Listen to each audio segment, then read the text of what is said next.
But right now the plan is to add another bedroom upstairs. We plan to actually make the 2 basement den, large den areas that are being used as bedrooms by adding a window with egress.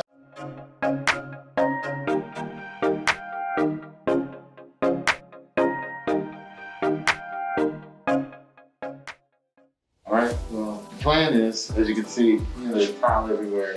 Ultimately, it's currently, and it's like a 2-bedroom, maybe 3-bedroom, 2-bath. We're gonna convert it to a 5-bedroom, 3-bath. Currently, right now, the plan is to add another bedroom upstairs. We plan to actually make the 2 basement den, large den areas that are being used as bedrooms by adding a window with egress. So those would be official bedrooms, add a full bath upstairs in the master suite.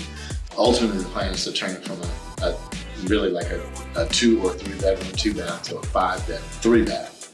So that's the plan.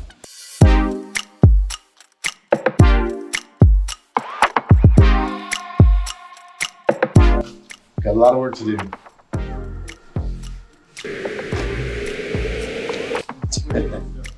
Yeah, so obviously we're doing the windows.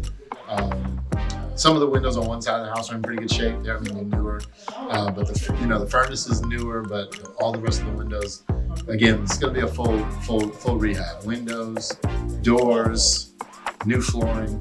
One of the ideas we have is to actually just to open up the space, because this space, if you look on this side, the foyer, it's really not it's not really usable space. It's just a big foyer.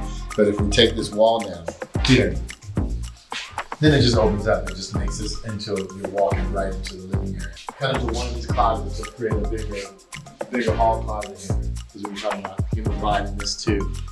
Bringing this back to here, open this up. So just, really just making it a bigger entrance way. We got a project ahead of us. But we're excited. We're going to start demoing here soon. And I'll keep you guys posted.